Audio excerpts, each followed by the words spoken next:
One of your first challenges is finding your way around. Synergy has tried to make Denari as intuitive as possible, but we know that there will always be some questions, so let's do a general overview to get you started. We cover specifics in more detail in other videos, but we'll try to give you a running start here. When you first log into Denari, you're presented with the home page. As you can see, it displays a few graphs related to your fundraising. You can always get back to the home page by clicking the home link in the upper left. And speaking of the left side of the page, most of your information is grouped into links on the left. You'll find your names under names, gifts under gifts, pledges link, etc. We'll come back to that in a few minutes. Not all information is found here, however. I'll click the plus sign here at the top, and you can see two columns. The Quick Items column allows you to quickly create new records like appeal codes, fund codes, a new gift batch, etc. The Codes column is where all of your Denari codes are kept. If you need to create a new country, you'll come here.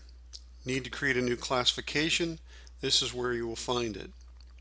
When you have some time, take a few minutes to discover everything found here. Now, back to the left sidebar menu. Let's click on Names.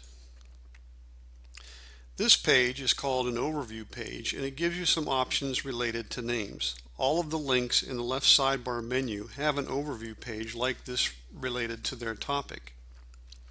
Click on Name List Management to see your list of name records. The names are displayed in groups with navigation buttons at the bottom. We can move to the next page of gifts by clicking that link. You also have a scroll bar here on the right to slide down the list to the bottom of the page. By default, the names are shown in account number order, with the highest number being at the top, but you can change the order in the order field on the right. For example, we could change the order of the list temporarily by selecting last name. Denari will reorder them and put them in alphabetical order by last name. Most of the time, you will not want to scroll through your names one by one. It is much more efficient to search for the name you want, and there are two ways to do that. In the top left, we have a search field, and it's set to basic by default. Type any portion of a name in that field, and it will find any name record that has that value anywhere in the record. Sometimes that may return too many records, so you can click on Advanced and narrow your search. For example, you can type the person's last name in the like value field and find only name records with that last name. You have 4 fields to search by here by default, but you can click a drop down and change to other fields. You can also combine them to narrow your search even further. Putting a last name in that field and a first name in this field will cause the search to return more specific results. Once you have the list narrowed down, you may want to examine the record a little more closely. Click a plus sign on any one of the name records to get more information. Once you have the one you want, click on it to go to that name page. This page displays the basic information about this name record. However, we find some additional links on the right. Each of these holds more information about this name. For example, we could click the Alt Addresses link to add an additional address for this name record. At the top right, we have a Quick Actions section that gives us links that allows us to perform some functions related to this name record. Many of the pages in Denari have a right sidebar that offers options like these when appropriate. While we're here, let's notice the 7 icons at the top. Some of these are pretty self-explanatory. First is Save, the little diskette. Notice when I pass my cursor over the icon, it shows me a shortcut method for saving from the keyboard. In this case, it is Alt-S. This method works in most browsers, however some may restrict its use. Next is the lookup button. Clicking that is a quick way to get back to the list of names. Third is undo. It will take you back one step prior to saving the record, but once you've saved it, undo can't help you. The plus sign allows you to add a new name record. And the next button is delete, and it may or may not be there for a specific name record. Denari will not allow you to delete a name record with GIFs. So if a name record you're looking at has GIFs attached, you will not see the delete button. Next, you might think that the printer icon will print this page. However, it is actually printing a standard report that includes some of the information about this name record.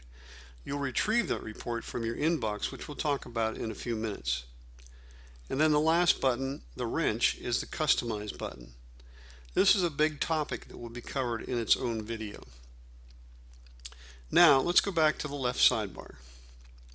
We won't cover each of these in deep detail because they all have their own videos, but there are a few that need more explanation.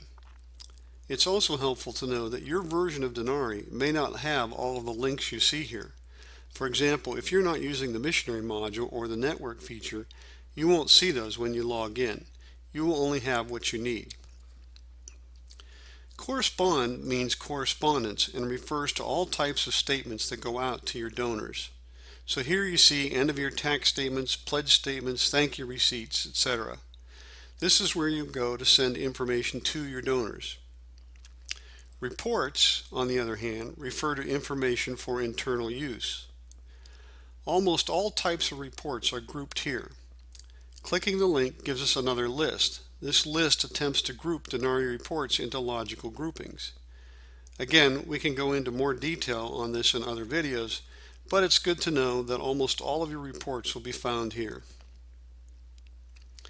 Denari has a third-party report writer available called Izenda. Clicking the report builder link here on the left will take you to that page. It's a fairly large page and takes a little bit of time to load, and it will load in an additional tab in your browser. Izenda is a huge topic that will be covered in another video, but it's helpful to know that you have the ability to create fairly customized reports when the standard reports just won't do. Now let's move to the top bar. Next to the logo, we find a quick name search, and it is just that. Type a name here and hit enter, and it will find any record with that name. It could be a gift, a contact record, a name record, a pledge, etc. Moving to the right, we've already talked about the plus sign. Next to that is the inbox. Many Denari reports will show up here after they have processed. For example, if you run thank you receipts for a batch, Denari will process those reports and put them in your inbox in PDF form. You will see the link here. Click on it, and they'll open in Adobe Acrobat or any other program you've installed on your computer for PDFs. You can then print them from there. If it's an Excel file, they'll open in Excel. Next is the message box. This is covered in more detail in the video on tech support, but this is where your replies from tech support can be found. Further to the right, we have the gear icon with the company name. This page provides most of the admin functions for Denari. In the Power Tools column, we find things like assign, suppress receipts, close pledges, purge names. They are things that are mass changes to your data for the most part. Take a few minutes to review this page when you have some time. The last item on this page is the Help button. You'll find the Help link that will take you to the training videos, the suggestion link where you can enter suggestions for Denari for the future, and the support link where you can get tech support. There is a video there with more detail on tech support. And finally, we have one fun thing for Denari. We'll click the gear icon, and from the My Account column, we'll choose Change Themes. If you get tired of the dark blue, click the drop down here and choose another theme. We'll be adding more as time goes on, but for now, you can make a basic change. I like soft blue. Click the Change Theme link on the right, and you'll have a slightly different look, at least until you get tired of that one. This concludes this navigation video.